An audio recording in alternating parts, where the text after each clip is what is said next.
The video you're about to see is a very, very important interview. I did it back in 1980, in June of 1980, with Antony Sutton. And of course, Antony had been a scholar at the Hoover Institute for really many, many years. And while he was there, he wrote the 3 volumes of Western Technology and Soviet Economic Development. He wrote his book, National Suicide, and these books went into the background of the funding of the Soviet Union from its inception, and of course his book, National Suicide, went into the fact that America was financing the Soviet Union all during the Vietnam War, while the Soviet Union was financing the North Vietnamese who were killing our boys in South Vietnam.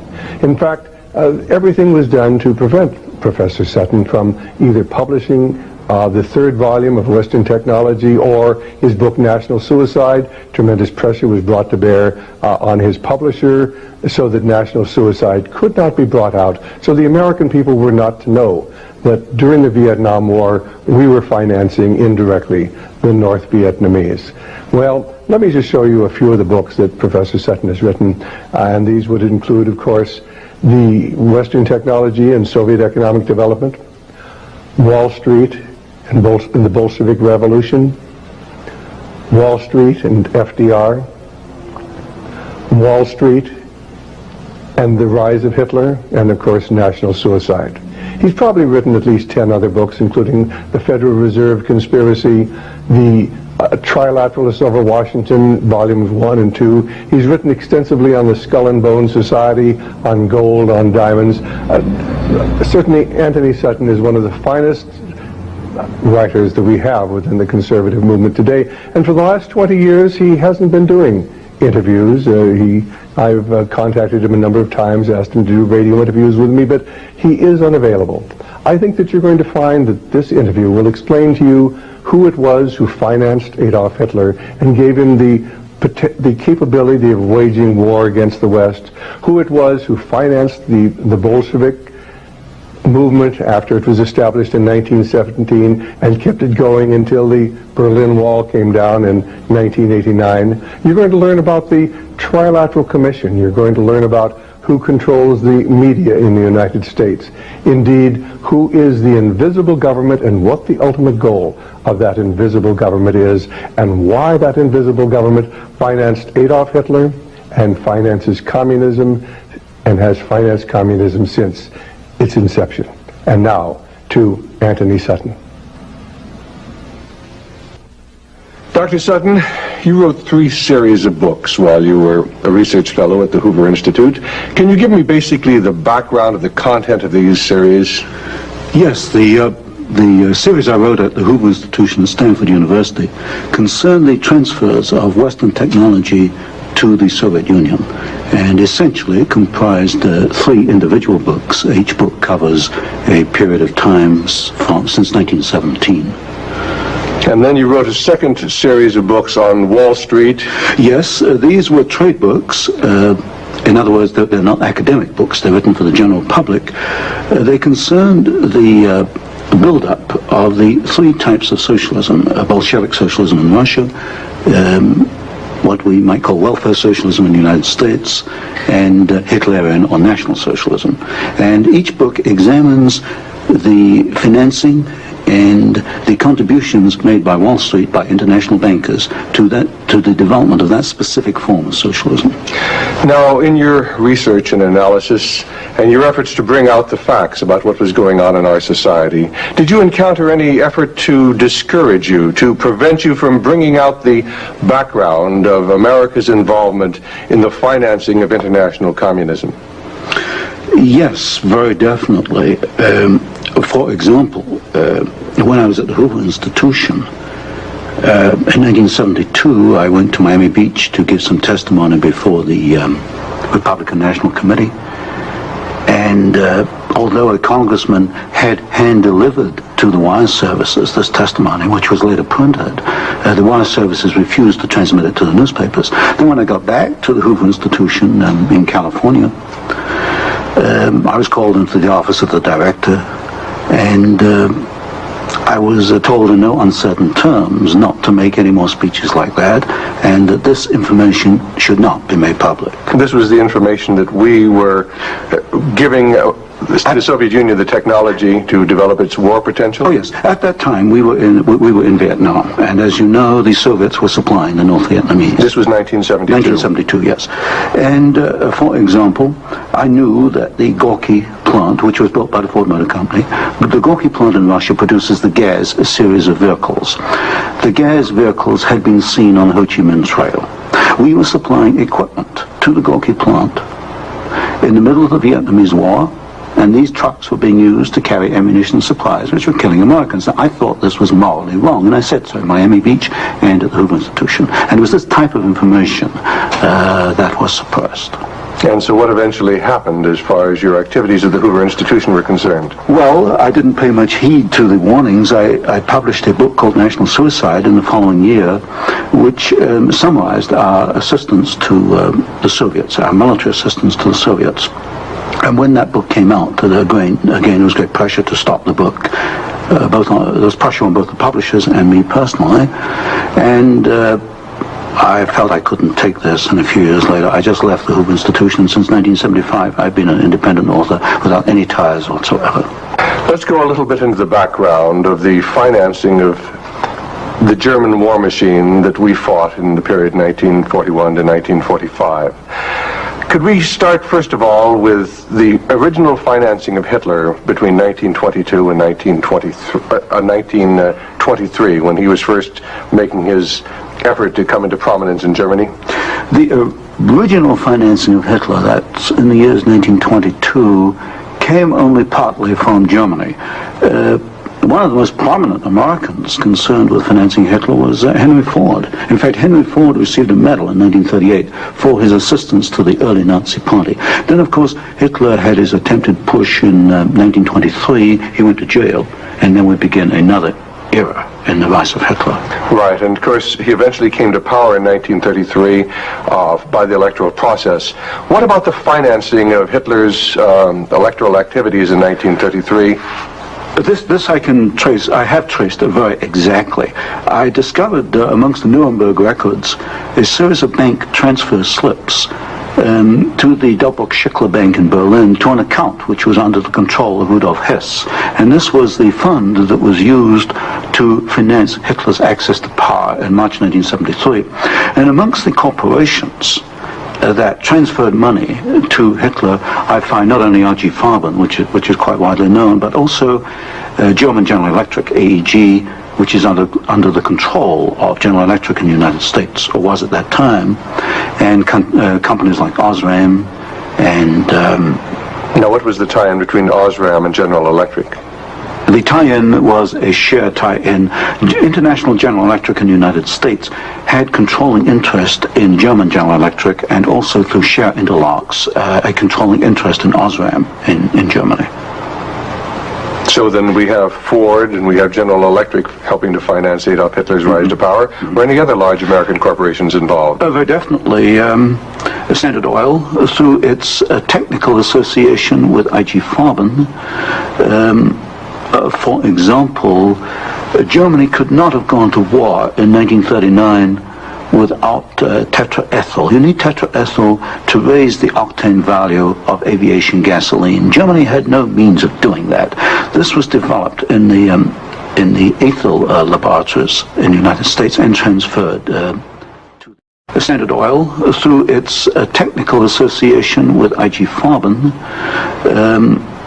For example, Germany could not have gone to war in 1939 without tetraethyl. You need tetraethyl to raise the octane value of aviation gasoline. Germany had no means of doing that. This was developed in the ethyl laboratories in the United States and transferred to the Germans. Standard Oil came up with the hydrogenation idea, which was very essential for Germany in the 1930s, because to raise the quality of its gasoline for aviation purposes. This was transferred to the Nazis. And ITT, for example, International Telephone and Telegraph, was very intimately associated with the Nazis through Dr. Schroeder, who was head of the ITT subsidiaries in Germany. And ITT controlled companies which made not only electrical instruments, but also the Focke-Wulf plant, which made airplanes, fighter airplanes. So what you're suggesting then is that American corporations were helping to finance the German industry that was building up the war potential? American corporations, only a few, not many, financed Hitler through their subsidiaries. They transferred technology. They transferred material assistance, for example, stocks of tetraethyl before the Germans could manufacture it under the joint manufacturing agreement with the United States.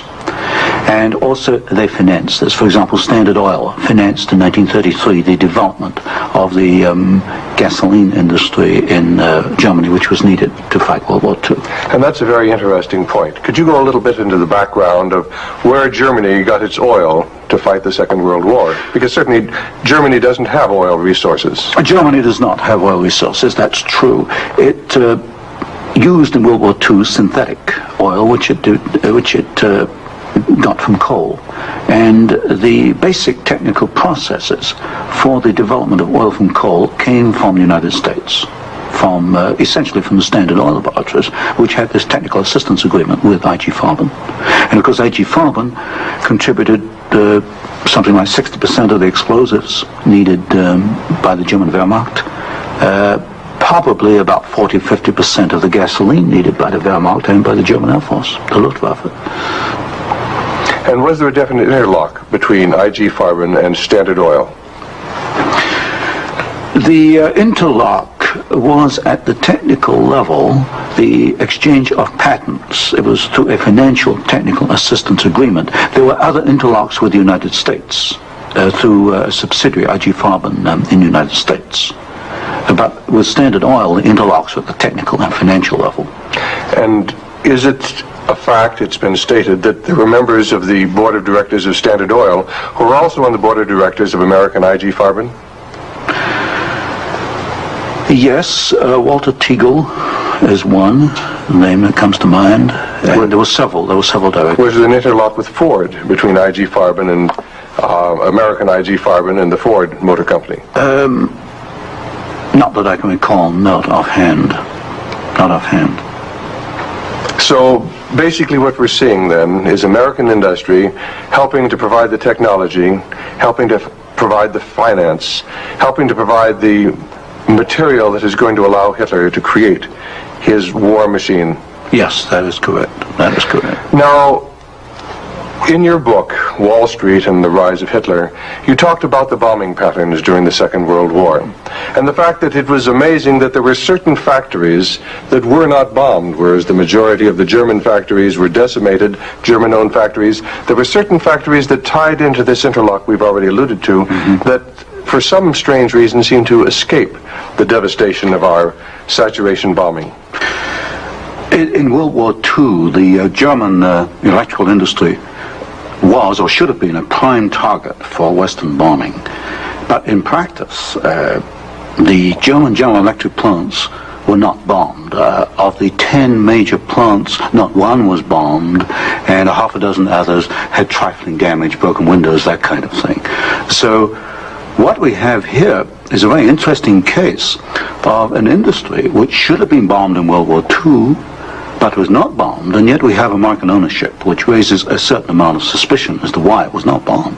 But as far as the German-owned electrical companies, did they undergo a rather heavy bombing? I took a look at that. The Siemens plant, for example, they were bombed. There's no question. But the industry was not targeted as a general target. So Siemens, for example, was not bombed as heavily as, say, tank plants or aviation plants, that kind of thing. You mentioned the Ford plant in Cologne. Was this a prime military target? The Ford plant in Cologne should have been a prime military target. For example, the British Air Force, the Royal Air Force, did bomb the Ford plant at Poissy in France. But the Ford plant in Cologne, which was by far the largest Ford plant in Germany, was not bombed in World War II. But did our military planners intend to bomb it? In other words, was it on the aiming report? Well, I did look at the aiming reports for the plants in Cologne. Ford was known about. They knew that it was producing equipment for the Wehrmacht. But it was not bombed. It was scheduled as a target, but it was not bombed. So somewhere along the line, as far as the planning was concerned, the name of the Ford motor plant in Cologne was deleted, and yet the city of Cologne itself was totally decimated. The city of Cologne was decimated, as of course many other cities in Germany were decimated. But somewhere along the line, something happened. I suspect it was in the aiming committees, and without question, orders were sent out not to bomb certain targets, even though these were prime military targets. And that's rather reminiscent of some of the orders that went out during the Korean War, some of the orders that went out during the Vietnamese War to leave specific targets within the enemy's domain untouched by our strategic bombing. I understand that was so, although I've not investigated it. Now, in your book, Wall Street and the Rise of Hitler, there was one very interesting section about a special fund that Heinrich Himmler had, and the funneling of money from German corporations into this fund, even up into the years 1943 and 1944. And many of these corporations had strong ties into the American corporations, into the American parent corporations. Could you tell us a little bit about the Kepler Fund? The Kepler Fund was also known as the Konto S Fund. It was what we might call Heinrich Himmler's personal slush fund. He used it for his own personal projects. And what amazed me was both in 1933 and in 1944, the 2 years for which I examined the records, over half the funds came from American corporations. For example, in 1933, ITT, Standard Oil, General Electric, and possibly Osram were contributors.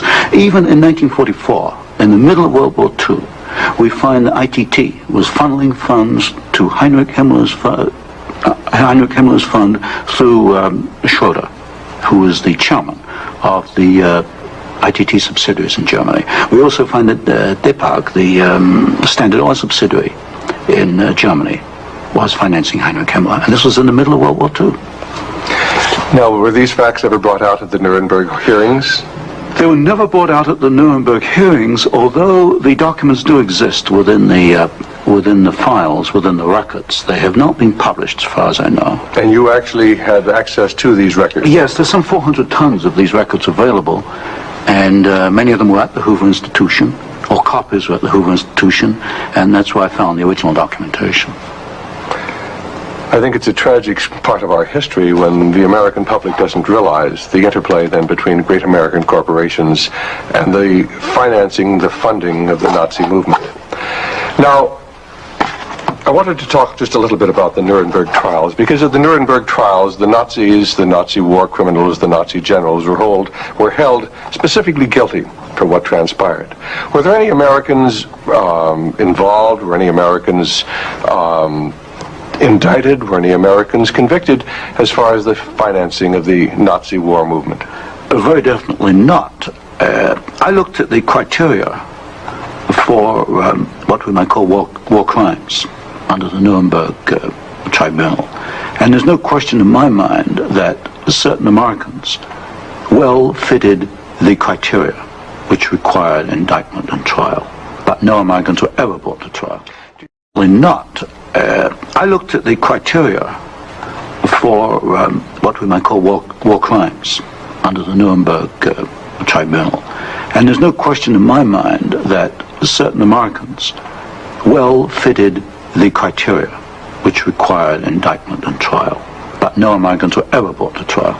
Do you think there was any conscious effort to conceal this fact, both from the Nuremberg War Tribunal and from the American public? Well, there was a conscious effort in the fact that these businessmen were very prominent in stating in 1946 that they had no knowledge of what Hitler was doing, and yet they were intimately involved with the build-up with Hitler. I suspect that this was not published in the media at the time, although I've not checked that. But certainly the role of American corporations and American businessmen in aiding Hitler has not been published. Now, what about the actual financing? What about the loans from large American banks, from large British banks, to Hitler's government in that period between 1933 and 1939, when Hitler was preparing for war? Well, you've got to go back a little earlier and look at what are known as the young loans, which were very important because I think they brought about the economic collapse of Germany in 1933. That was the Young Plan. This was Owen Young, who was, of course, chairman of General Electric. Here we got a man who actually made the loans as an officer of the United States government, which brought about the collapse of Germany in 1933, enabling Hitler to take over. And then subsequent to 1933, you get a series of loans. A very good one is Standard Oil, which loaned several $1 million, at least, to Germany to build up its aviation gasoline facilities. And there are other examples. Fine. Well, I'd like to get a little bit into the background of the financing of Bolshevism, because I think this is vitally important. And we can go back to the period after the Second Revolution, which was in October and November of 1917. The initial financing of Lenin's movement, how did it tie into the American corporations?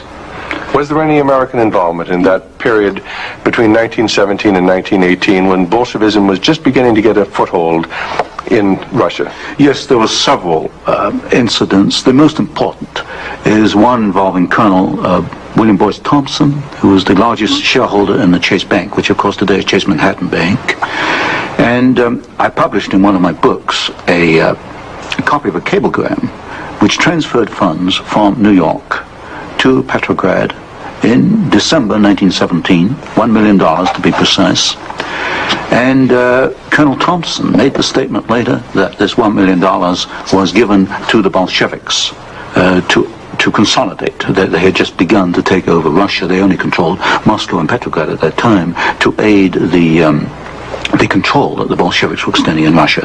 This is a very clear case. $1 million, American funds transferred through an American Wall Street intermediary to the Bolsheviks. And didn't you publish that document here in Wall Street and the Rise of Bolshevism? I published two statements. One is a copy of the cablegram, and the other is a copy of the news clip of the statement made by Colonel Thompson at that time that he had made this contribution. Now, why would an American capitalist, an American financier, help to aid Bolshevism? The only answer, and of course this puzzled me for years, why? Why? Because we understand there to be an opposition. And the only answer I can come to is one of captive markets. The United States did not want another United States in the world. And of course, if you look at the world map, Russia is 2 or 3 times larger than the United States. Imagine this as another United States, as another competitor to the United States. What the United States wanted, or Wall Street wanted, was a captive market. And of course, socialism is a captive market because my earlier studies at Stanford University had brought out the fact that a socialist system cannot innovate. It's got to import innovation and technology from the West.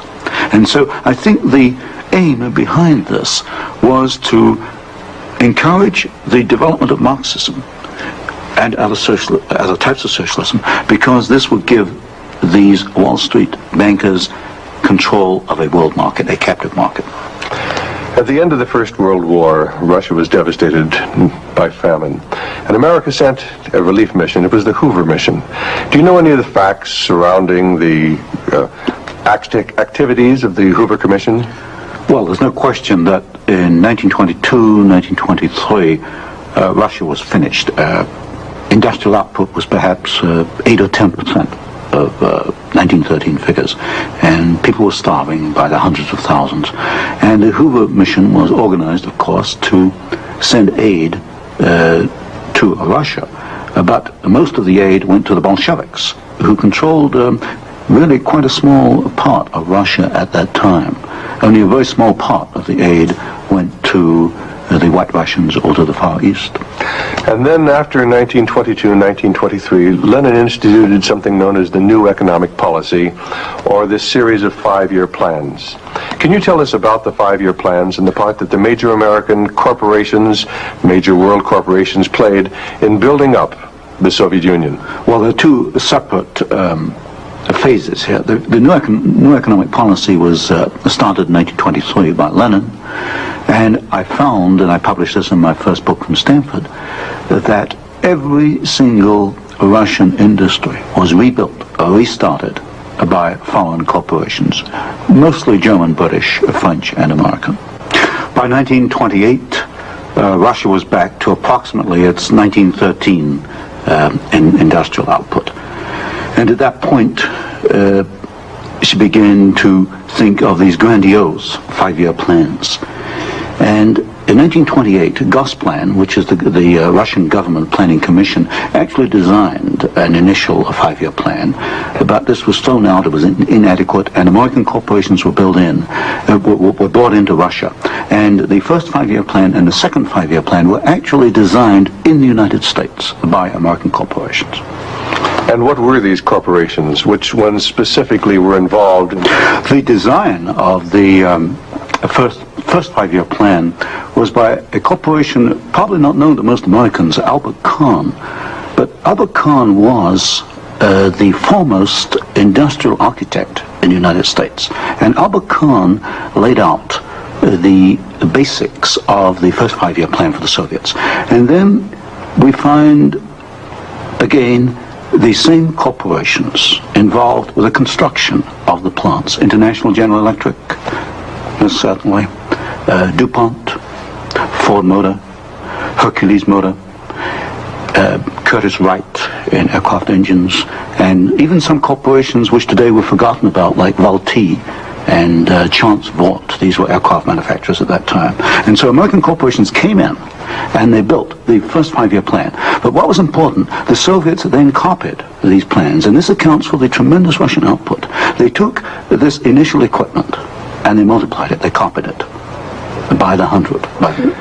Now, how about Ford Motor Company? Did they play a part in the building up of the Soviet potential? Very definitely. Ford Motor Company built the Gorky plant, and the Gorky plant produces the GAZ series of vehicles, that's GAZ, and these are trucks, and there's some automobiles. And right from the early 1930s, you find that the GAZ plant has had military potential, and Ford knew that when it went in and built the Gorky plant. And we know it because I found statements to this effect within the State Department files. Sometimes we hear the name Averell Harriman. Did he play a part in building up the Soviet technology? Very definitely. In fact, Averell Harriman came out of the Soviet Union financially at a profit.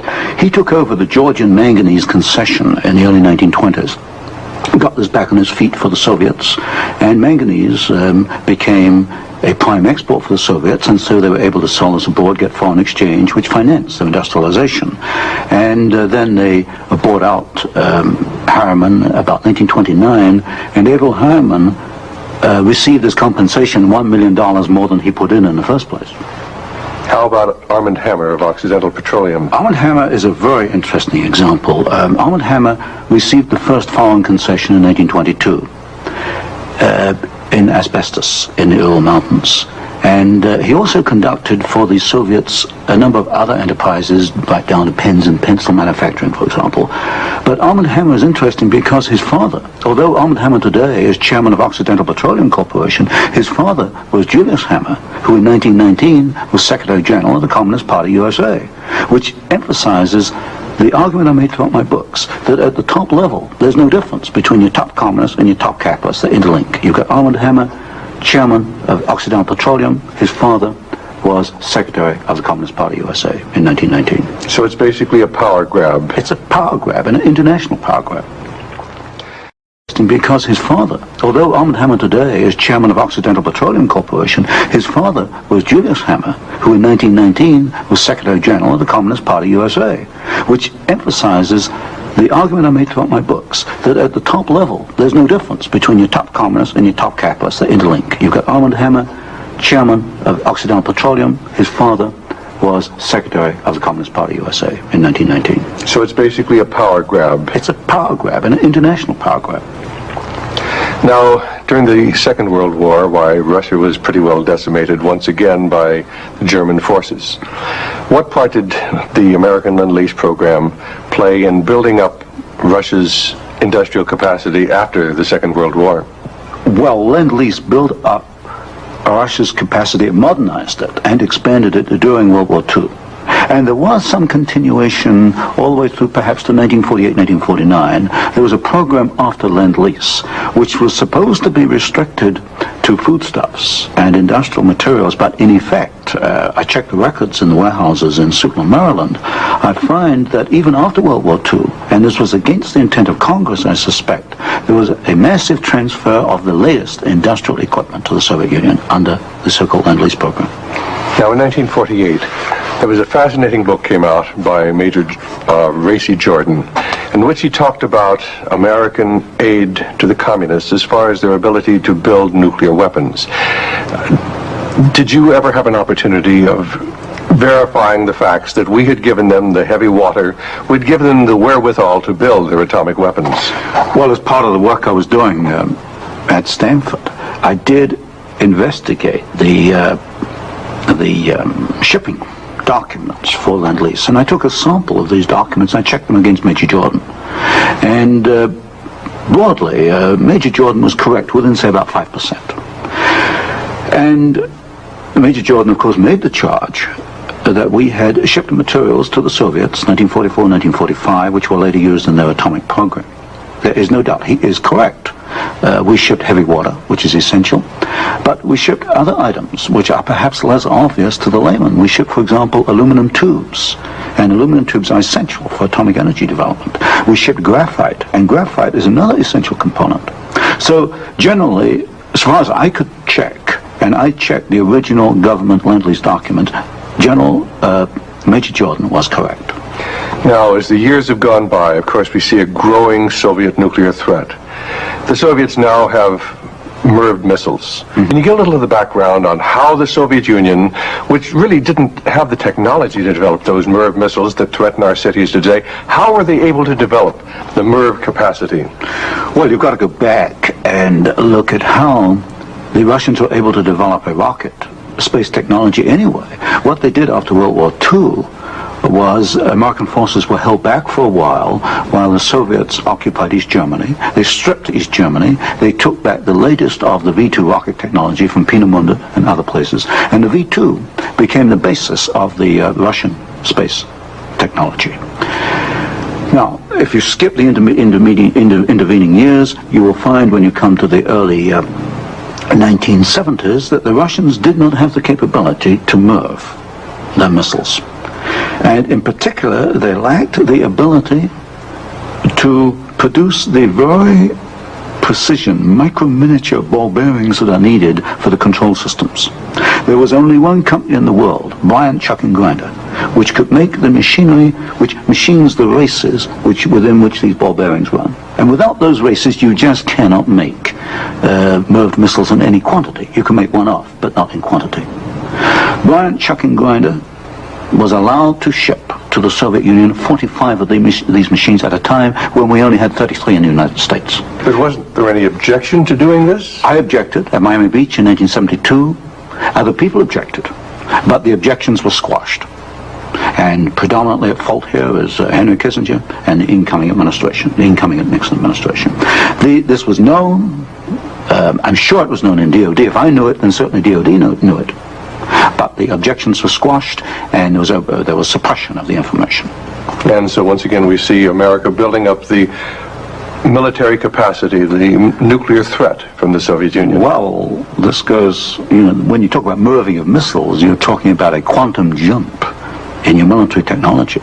Now, I'm not a military man, but to me, the ability to do that is a massive leap forward, and we enabled them to do it, and we did it knowingly and deliberately.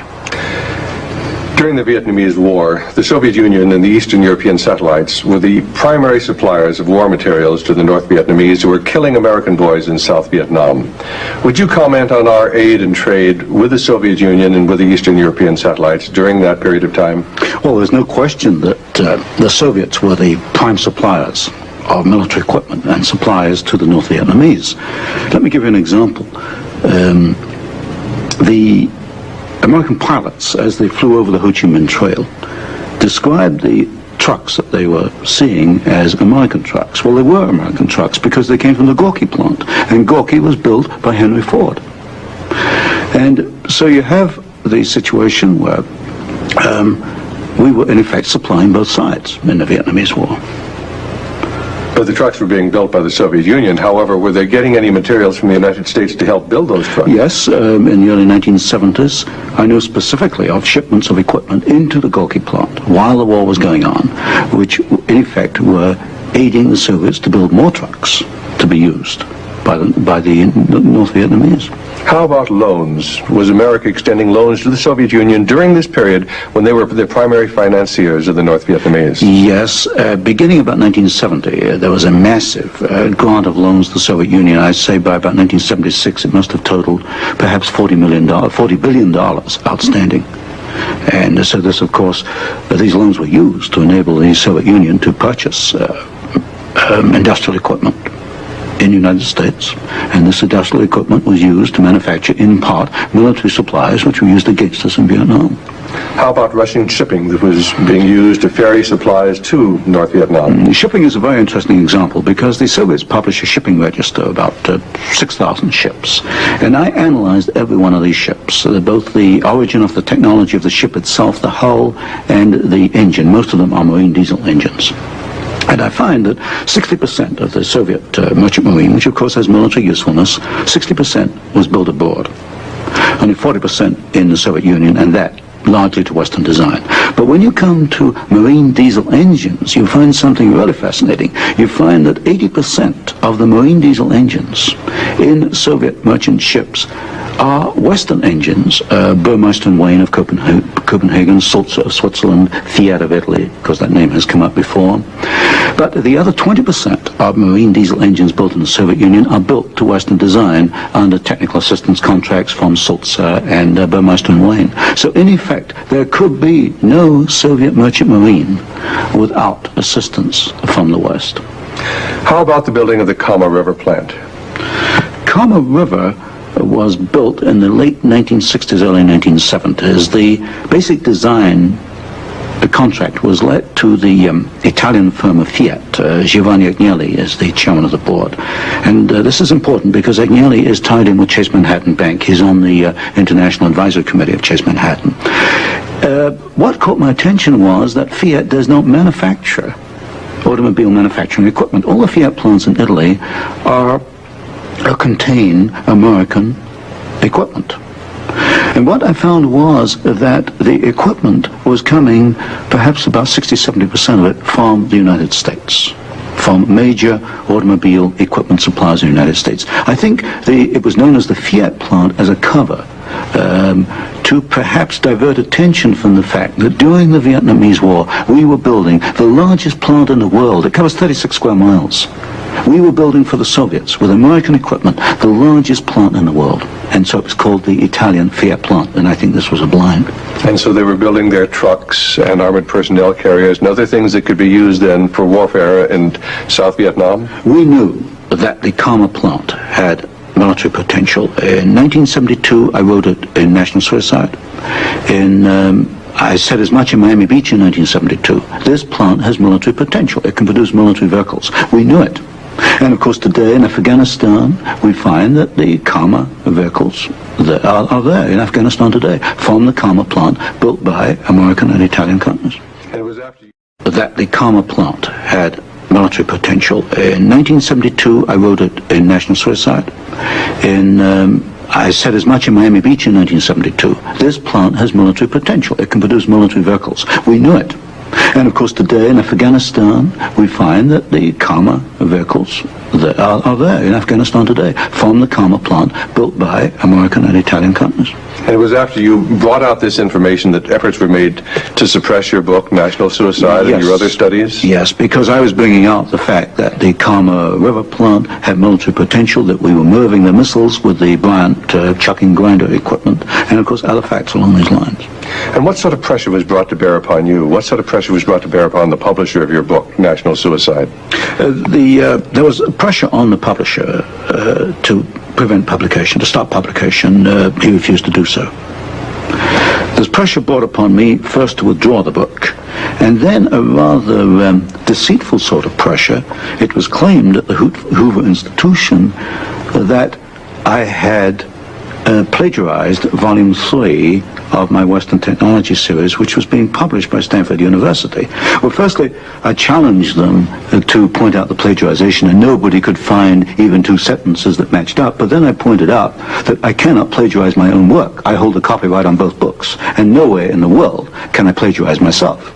That's a logical impossibility.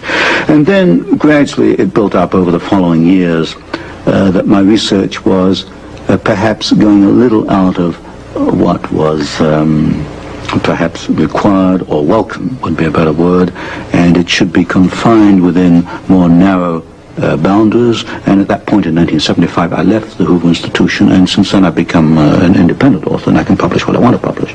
Do you know of any other instances where efforts were made to suppress publication of books through the Hoover Institute?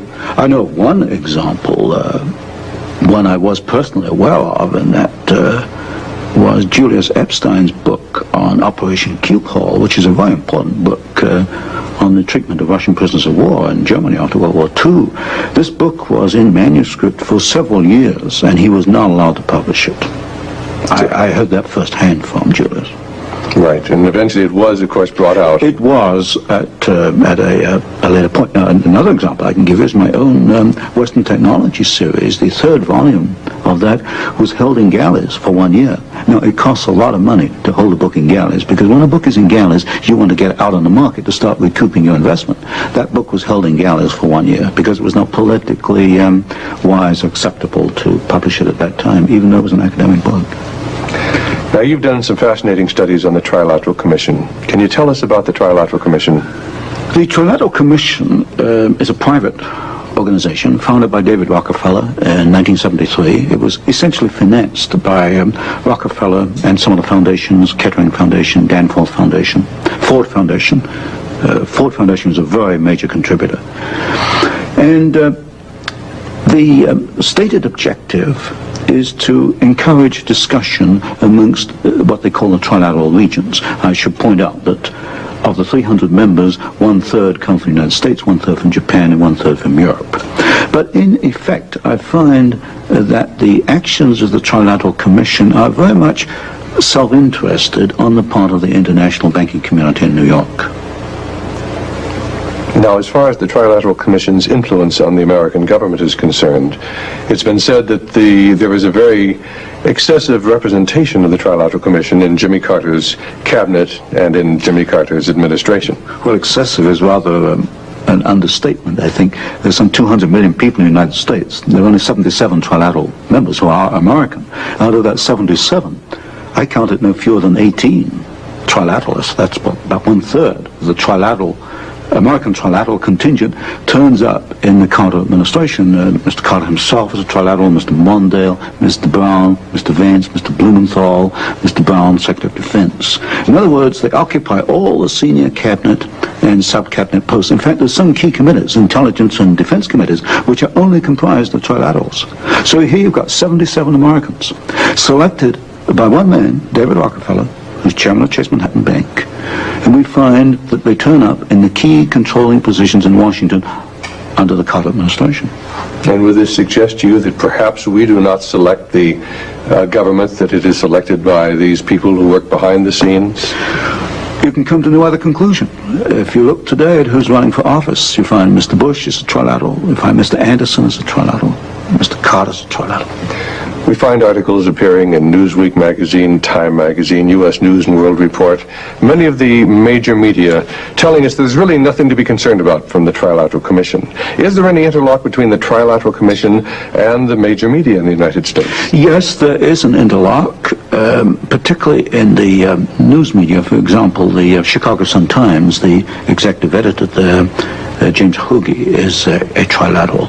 You'll find Saul Linowitz is a director of Time magazine. And I think, yes, Henry Schacht is a director of CBS. So there very definitely is an interlock between the trilaterals and the media. And perhaps this is the reason, then, that they rather play down the influence of the Trilateral Commission on contemporary American government. Yes, I had a computer survey made of all articles that have been printed on the Trilateral Commission since 1973. I could find worldwide only 73 articles. Now, what's the relationship between the Trilateral Commission and the Council on Foreign Relations? Well, of course, the Council on Foreign Relations is a much older organization founded in 1920. I did a study in which I compared trilaterals with or without membership in the CFR, Council on Foreign Relations. I find there's something over 50% overlap.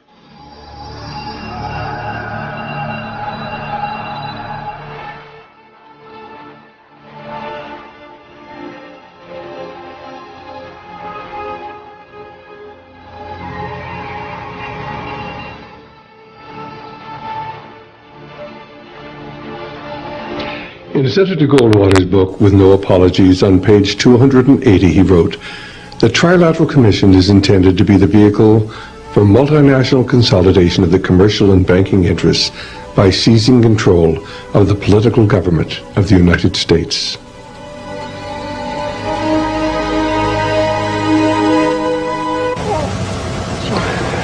Anthony Sutton lives in seclusion now, as with so many men who have documented the influence of America's invisible government on our society. He lives with a certain amount of concern for his safety, because you see, those who have documented the fact that we have an invisible government and that both political parties in America are controlled by the same identical people, those people, of course, their lives are in danger. Let me point out that since 1953, all but one Secretary of State has come from the membership list of the Council on Foreign Relations. Since 1953, all but one Undersecretary of State has come from the membership list of the Council on Foreign Relations, and all but one Director of the Central Intelligence Agency. And every head of the Federal Reserve Board has come from the membership list of the Council on Foreign Relations.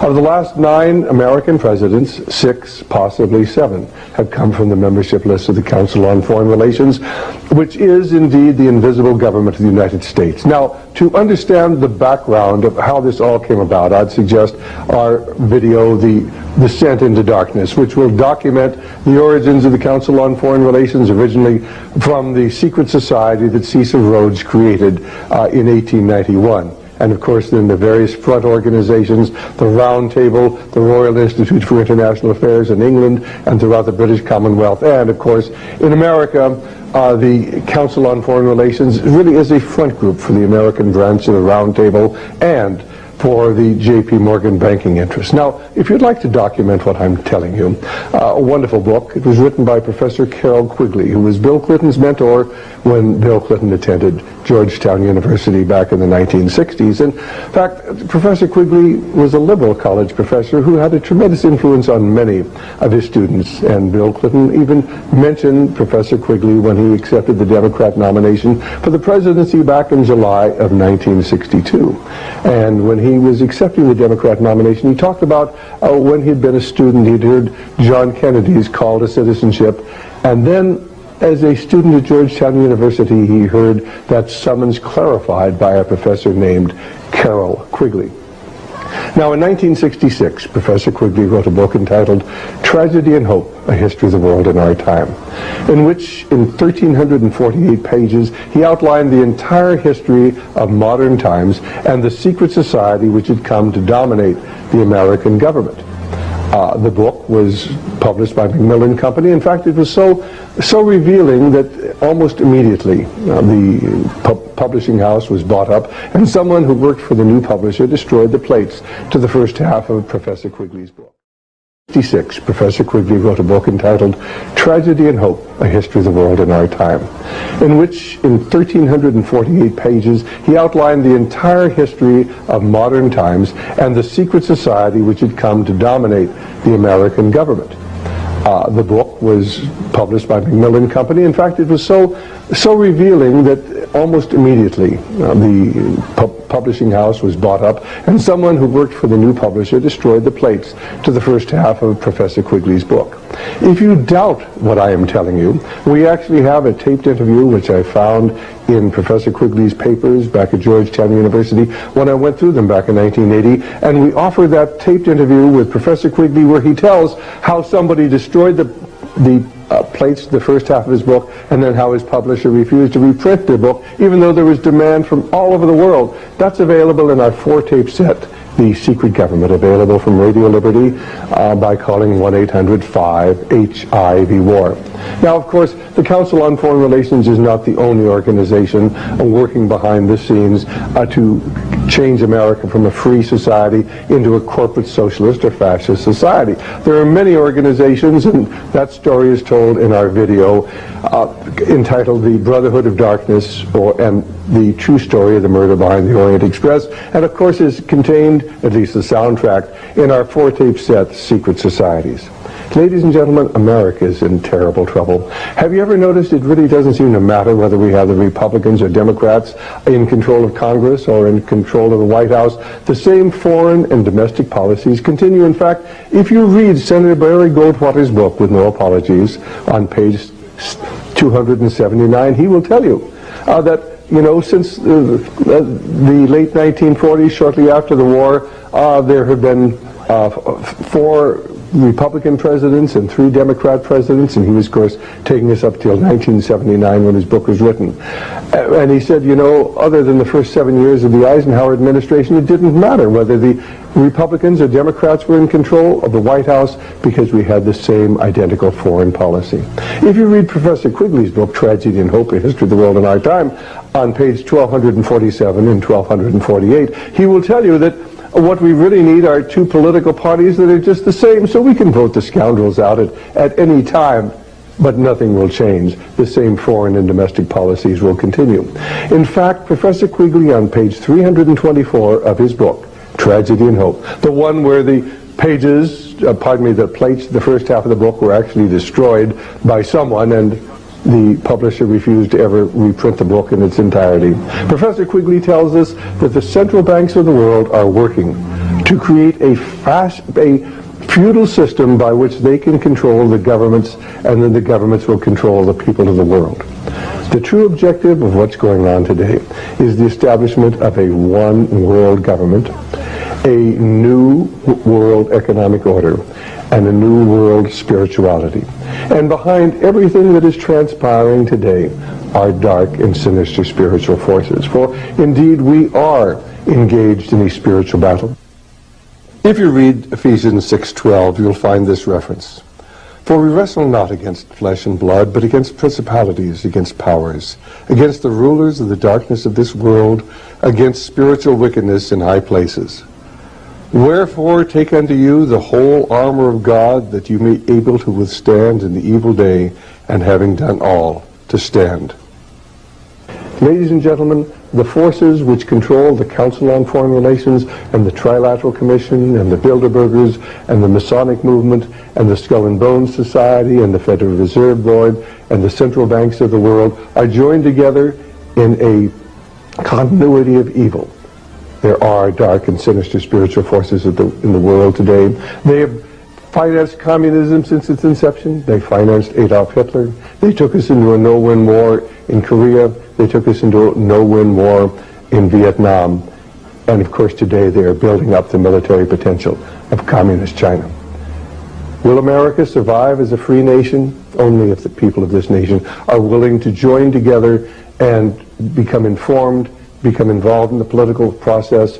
First of all, to understand it's a spiritual battle, to come to understand why America was a great Christian nation at one time, and then how we lost that freedom.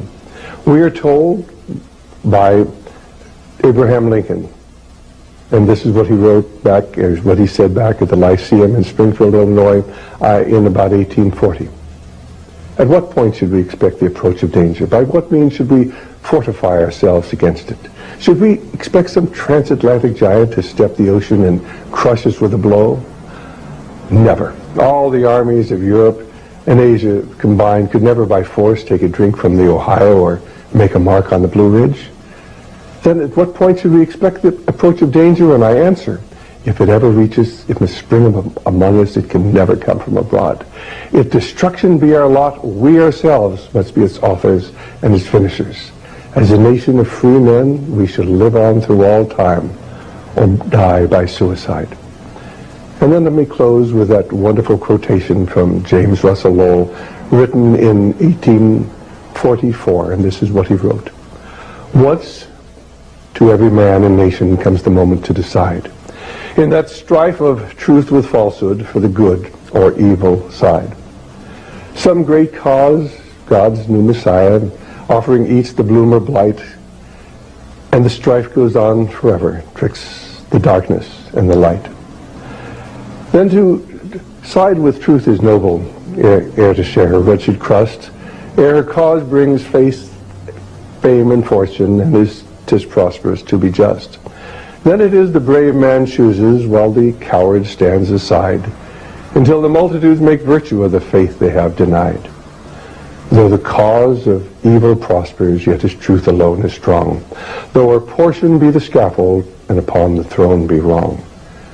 But that scaffold sways the future, for in the dim unknown standeth God within the shadows, keeping watch above his own.